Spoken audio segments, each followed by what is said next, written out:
Assalamu alaikum. Hello my dear learners and viewers. How are you? I hope all of you are well by the grace of Almighty Allah, and I am fine. Now I want to introduce myself. My name is Sujan, BA Honours in English, Director, Sujan English Academy, Kalihati-Tangail. Today's topic, transformation of sentence. It is very important topic for students. For better understanding, now I will take the class in Bengali version so that the weak students can understand the topic easily. Now I am starting topic by the name of Allah. Bismillahirrahmanirrahim. আজকে আমরা আলোচনা করব transformation of সেন্টেন্সের 3 number part, অর্থাৎ imperative থেকে assertive করব। আমরা assertive থেকে ইম্পারেটিভ করতে পারতাম, কিন্তু আমরা ইম্পারেটিভ থেকে অ্যাসার্টিভ করব, অর্থাৎ এতে করতে আমাদের খুবই সহজ হবে। তো ইম্পারেটিভ থেকে অ্যাসার্টিভ করতে হলে ইম্পারেটিভ সেন্টেন্স কাকে বলে? যে সেন্টেন্স দ্বারা আদেশ, নিষেধ, অনুরোধ, উপদেশ বোঝায় তাকে ইম্পারেটিভ সেন্টেন্স বলে। আর অ্যাসার্টিভ সেন্টেন্স আমরা জানি যে সেন্টেন্স দ্বারা সাধারণ কোনো বিবৃতি প্রদান করা হয় তাকে অ্যাসার্টিভ সেন্টেন্স বলে। তো রুল 1 এ প্লিজ অবলিক কাইন্ডলি এর স্থানে you are requested to plus verb সহ বাকি অংশ বসবে।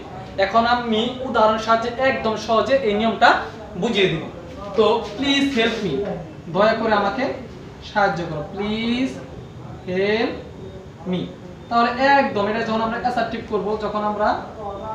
করব, তখন প্লিজ থাকলে প্লিজ এর স্থানে you are requested to, you are requested to. তারপরে ভার্ব কি? এখানে ভার্ব হলো হেল্প, হেল্প সহ বাকি অংশ হেল্প। তো এখন আমরা একদম সহজ, প্লিজ এর পরিবর্তে you are requested to plus বাকি অংশ হেল্প মি। এখন আমি আলোচনা করব 2 নম্বর নিয়ম, ইম্পারেটিভ সেন্টেন্স কে অ্যাসার্টিভ সেন্টেন্স করতে হলে অর্থাৎ কিছু ওয়ার্ড পরিবর্তন করলে অতি সহজে আমরা করতে পারবো। ডু নট থাকলে ইউ শুড নট, নেভার থাকলে you should never, let us থাকলে উই শুড। এখন আমরা করব নিয়ম দিয়ে সহজে একবার বুঝতে, সহজ করে উদাহরণ সহ। যেমন প্রথমটা,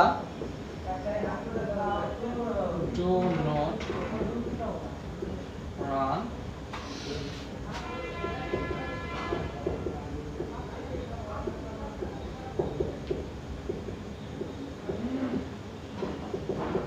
তো do not run in the sun, অর্থাৎ সূর্যের do not run দৌড়িও না in the sun, অর্থাৎ সূর্যের দিকে দৌড়িও না। তাহলে এখানে do not এর পরিবর্তে আমাদের you should not,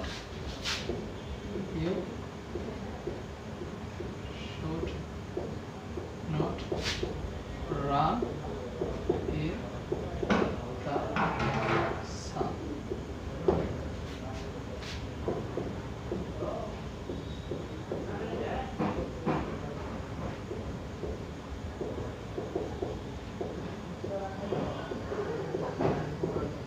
নেভার থাকলে, যদি নেভার থাকে তাহলে আমাদের কি বসাতে হবে? নেভার থাকলে ইউ শুড নেভার, অর্থাৎ নেভারের পরিবর্তে ইউ শুড নেভার বসাতে হবে। নেভার থাকলে you should never,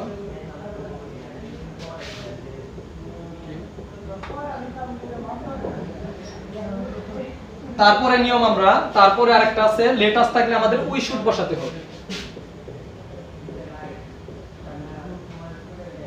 let us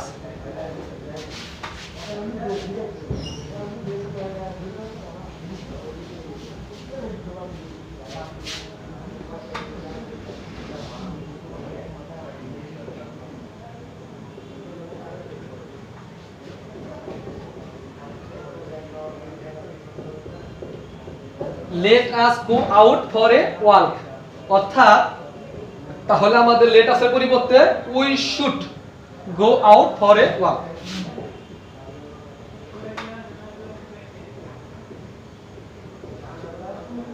let us এর পরিবর্তে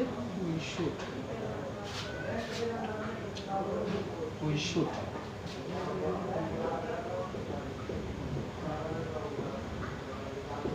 অর্থাৎ একদম সহজ নিয়ম। ডু নট থাকলে ইউ শুড নট, নেভার থাকলে you should never, let us থাকলে উই শুড।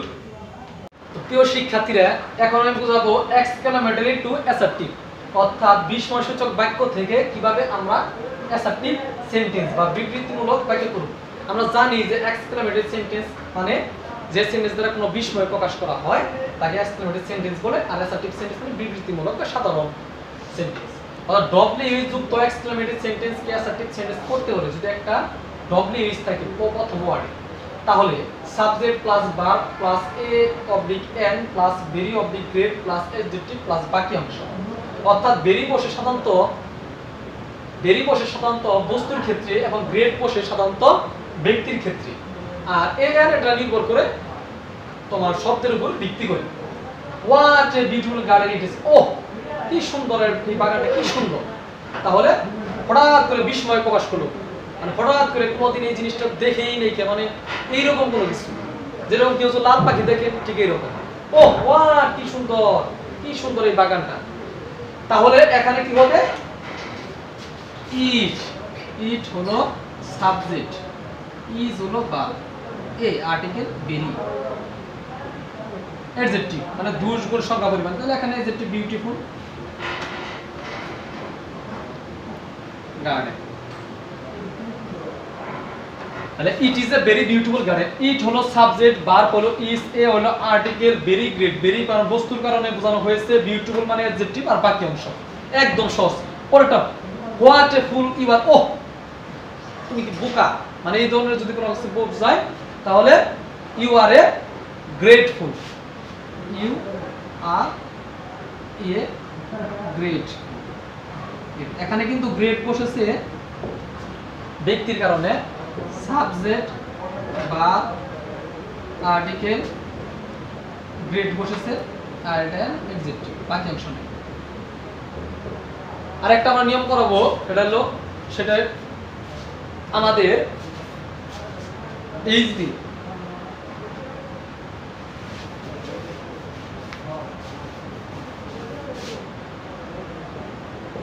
তো এখন আমরা আরেকটি বাক্য করব, একদম সহজ একটি বাক্য, how kind the king was.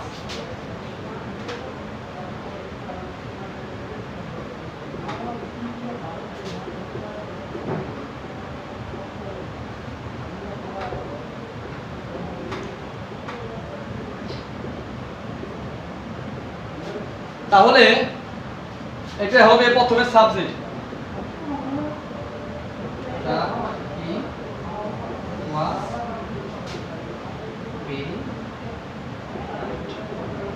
এখানেও দা কিং, তারপরে এসেছে দি কিং এর সাবজেক্ট, তারপরে এসেছে আমাদের ভার্ব, তারপরে ভেরি, তারপরে হলো কাইন্ড এসেছে, কাইন্ড দয়ালু, তাহলে এসেছে আমাদের হলো adjective.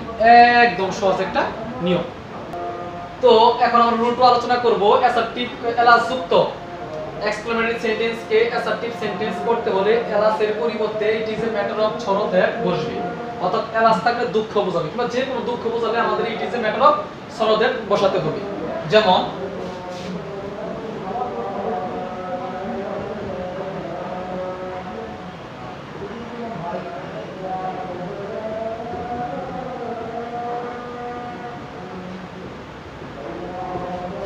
Alas I am undone, হাই আমি সবকিছু হারিয়েছি, অর্থাৎ হতাশা, মানে হাই এই ধরনের কোনো কিছু। কিংবা alas I lost my money bag, মানে এই ধরনের যদি কোনো কিছু থাকে তাহলে এলাসের পরিবর্তে it is a matter of sorrow বসবে। বাকি অংশ ইট ইজ এ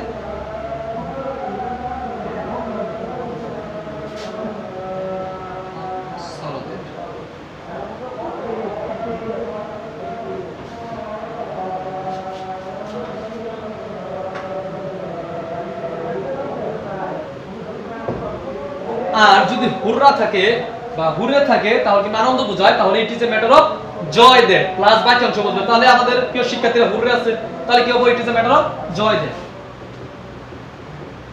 আর দুঃখ বোঝালে it is a matter of sorrow that, আর সুখ বোঝালে কি আনন্দ বোঝালে it is a matter of joy that.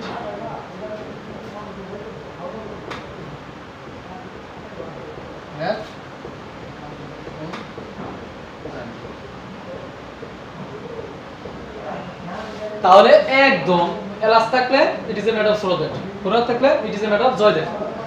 ইনশাআল্লাহ প্রিয় শিক্ষার্থীরা, আমি সব সময় অনলাইনে এই ক্লাসগুলো আমি চালিয়ে যাব এবং ধারাবাহিকভাবে আমি নিয়মগুলো দিয়ে যাব। সকলকে ধন্যবাদ আমাদের সাথে থাকার জন্য। ইনশাআল্লাহ সুজন ইংলিশ একাডেমি আপনাদের পাশে আছে এবং সব সময় থাকবে। আসসালামু আলাইকুম।